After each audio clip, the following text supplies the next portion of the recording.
আসসালামু আলাইকুম। আশা করি আপনারা সবাই ভালো আছেন। আমি আজকে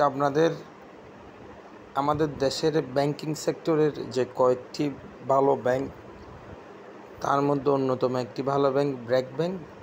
আজকে আমি আপনাদের সাথে ব্র্যাক ব্যাংকের স্টক নিয়ে কিছুটা আলোচনা করার চেষ্টা করব এবং ব্র্যাক ব্যাংকের বর্তমান অবস্থা অতীতে কেমন ছিল, ভবিষ্যতে কেমন হওয়ার সম্ভাবনা আছে সেটা নিয়ে আলোচনা করব। বাংলাদেশে বর্তমানে ব্যাংকিং সেক্টরে যে অস্থিরতা চলছে, এই অস্থিরতার মধ্যে অদূর ভবিষ্যতে এবং সামনের দিকে ব্র্যাক ব্যাংক কেমন করতে পারে, ব্র্যাক ব্যাংকের ভবিষ্যৎ কেমন হতে পারে, ব্র্যাক ব্যাংক সামনের দিকে কতটুকু যেতে পারে এবং ব্যাংকিং ইন্ডাস্ট্রির যে অবস্থা ওটা নিয়ে কিছু আলোচনা করার চেষ্টা করব। আশা করি সবাই আমার সাথে থাকবেন। তো ব্র্যাক ব্যাংক নিয়ে কথা বলার আগে আমি যেটা বলতে চাই, বাংলাদেশের মোবাইল ব্যাংকিং নিয়ে আমরা যে কথা বলি, মানে মোবাইল ব্যাংকিং যে কয়েকটা ব্যাংক মোবাইল ব্যাংকিং করে, এর মধ্যে অন্যতম হলো বিকাশ। তো এই বিকাশ হলো ব্র্যাক ব্যাংকের একটা সাবসিডিয়ারি। তো ব্র্যাক ব্যাংকের একটা অ্যাডভান্টেজ হলো বিকাশের বাংলাদেশে বলা যায়, মানে যেগুলো মোবাইল ব্যাংকিং করে এর মধ্যে বিকাশের আশেপাশে আছে কিনা আমার সন্দেহ আছে। কিছুদিন আগেও নগদের একটা ভালো পজিশন আসতেছিল, মানে বিকাশের সাথে কম্পিটিশন করার মতো একটা অবস্থায় ছিল। নগদ আবার এখন ভালো অবস্থায় নেই। তো বলা যায় একক মার্কেট, মানে মোবাইল ফিনান্সিয়াল যে প্রতিষ্ঠানগুলো আছে এর মধ্যে বলা যায় যে একেবারে বিকাশ এক নাম্বারে। আর এই বিকাশ হলো ব্র্যাক ব্যাংকের একটা সাবসিডিয়ারি।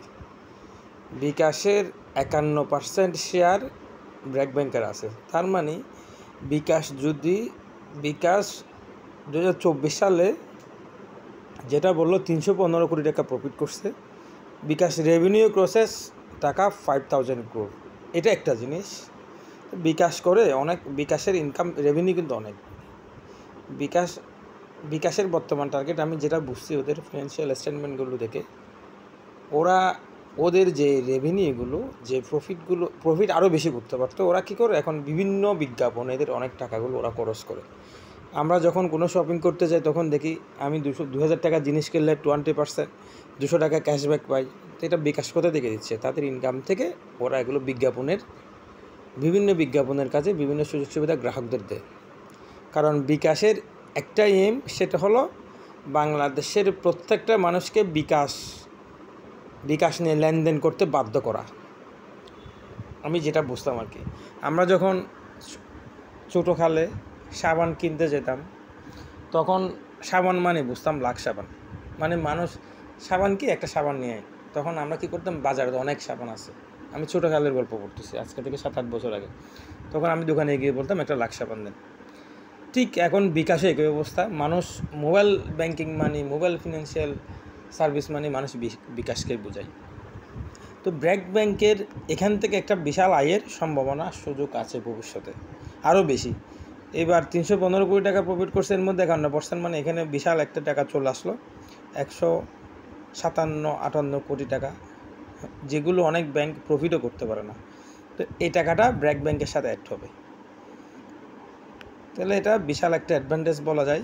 আমি বিকাশ নিয়ে একটু আলোচনা করলাম। বিকাশের আরও সুবিধা আছে। বিকাশ শুধু ব্র্যাক ব্যাংক না, 51% শেয়ার ব্র্যাক ব্যাংকের, এর মধ্যে আরও বিদেশি মাল্টিন্যাশনাল কোম্পানিগুলো বিকাশের শেয়ারগুলো হোল্ড করে। তার মানে বলা যায় বিকাশ একটা মাল্টিন্যাশনাল কোম্পানি। আবার বিকাশ হলো ব্র্যাক ব্যাংকের সাবসিডিয়ারি। তার মানে বোঝা যায় যে ব্র্যাক ব্যাংক ফান্ডামেন্টালি কত স্ট্রং। কারণ ফরেনাররা সবগুলো প্রতিষ্ঠান ওনারা ইনভেস্ট করে না, বিনিয়োগ করে না, ওনারা সব কিছু দেখে শুনে বিনিয়োগ করে। আমাদের মতো আমরা হুট করে গিয়ে শেয়ার বাজারে গিয়ে বন্ধ কোম্পানি, জেড ক্যাটাগরির কোম্পানি চালু আছে কি না নেই, কোনো কিছুই গবেষণা করি না। আমরা শুধু কী করি, আজকে কিনবো, কালকে সেল করে দেবো, প্রফিট করব, আমাদের একটাই টার্গেট থাকে। কিন্তু ফরেনাররা যারা রিসার্চ করে, গবেষণা করে, এরা অনেক কিছু গবেষণা করে দেখে শুনে শেয়ার বাই করে, ফান্ডামেন্টাল অ্যানালাইসিস করবে, দেখবে এটার ভবিষ্যৎ কেমন, তখন বাই করে। তো আমরা নিঃসন্দেহে বলতে পারি বিকাশ একটি ভালো প্রতিষ্ঠান, বিকাশ ব্র্যাক ব্যাংকের একটা সাবসিডারি, তার মানে ভবিষ্যৎ ব্র্যাক ব্যাংক এখান থেকে একটা ভালো বেনিফিট পাবে। ব্র্যাক ব্যাংকের আরেকটা রিপোর্ট দেখলাম, এরা বলছে BRAC bank এমিং for more than 30% deposit growth in 2025। এটার হলো ব্র্যাক ব্যাংক এই বছর 2025 সালে কী করবে, তাদের টার্গেট হলো 30% ডিপোজিট গ্রোথ বৃদ্ধি করা। ব্র্যাক ব্যাংকের ডিপোজিট গ্রোথ খুবই স্ট্রং। ওনারা বিজনেস স্ট্যান্ডার্ডের যে প্রতিবেদনগুলো দিল ওখানে 24-25 সালে মানে ওনাদের যে ডিপোজিট গ্রোথের টার্গেট সেটা ওনারা বললো আর কি। মানে ব্র্যাক ব্যাংকের এমডি সিইও এবং MD Selim F Hossain sir এটাই বললো, মানে তাদের টার্গেট হলো এটা। আমি ব্র্যাক ব্যাংকের একটু লাস্ট ইয়ারের ফিনান্সিয়াল পারফরমেন্সগুলো আপনারা দেখলে বুঝতে পারবেন। 2023 সাল আর 24 সালের মধ্যে বিশাল একটা ডিফারেন্স এখানে হলো ডিপোজিট গ্রোথে, 51,000 থেকে 63,000 কোটি টাকা। তাহলে বোঝা যাচ্ছে এখানে বিশাল একটা গ্রোথ হয়েছে ডিপোজিটে। লোন অ্যান্ড অ্যাডভান্সে একই অবস্থা, 51 থেকে 57।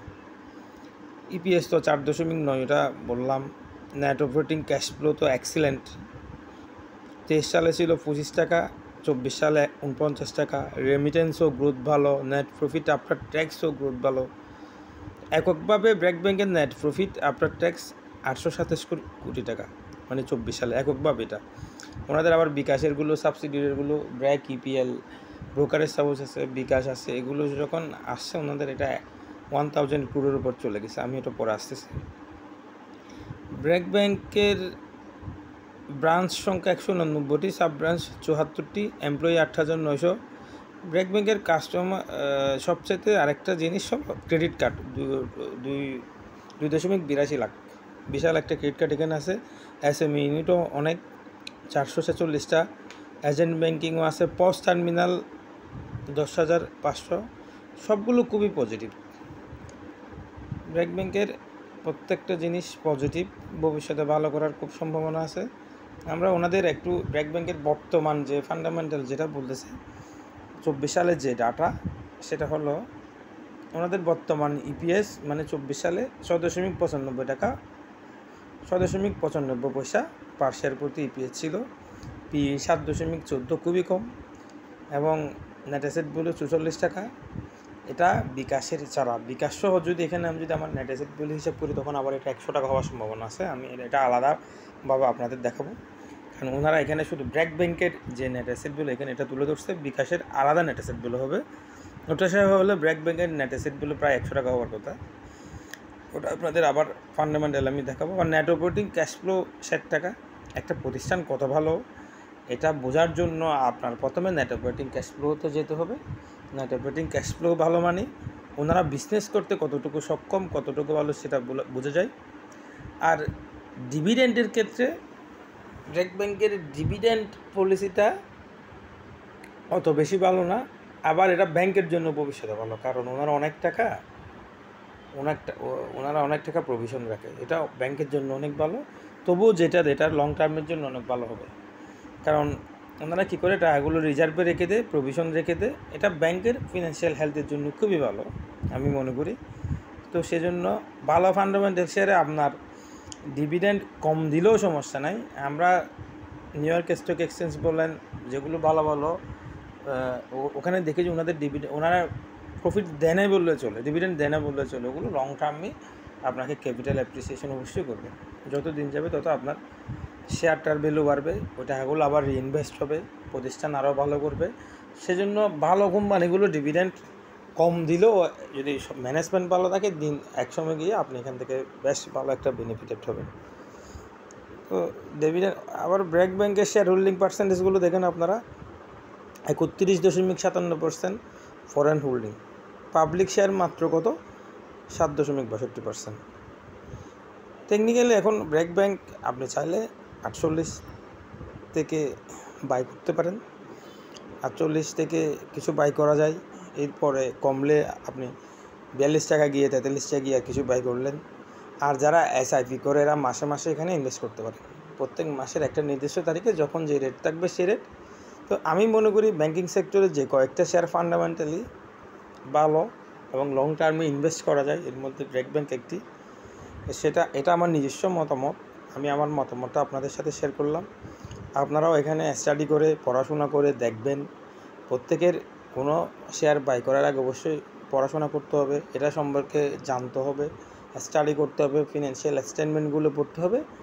তাহলে আমি মনে করি আপনারা অত বেশি ক্ষতিগ্রস্ত হবেন না। তো ব্র্যাক ব্যাংকের এই অ্যানালিসিসটা আপনারা শোনার পর আপনারা নিজেরা দেখবেন, একটু পড়াশোনা করবেন, দেন বাই করবেন। সবাইকে ভালো থাকার শুভেচ্ছা জানিয়ে আজকের মতো আমি শেষ করলাম। আসসালামু আলাইকুম, সবাই ভালো থাকবেন।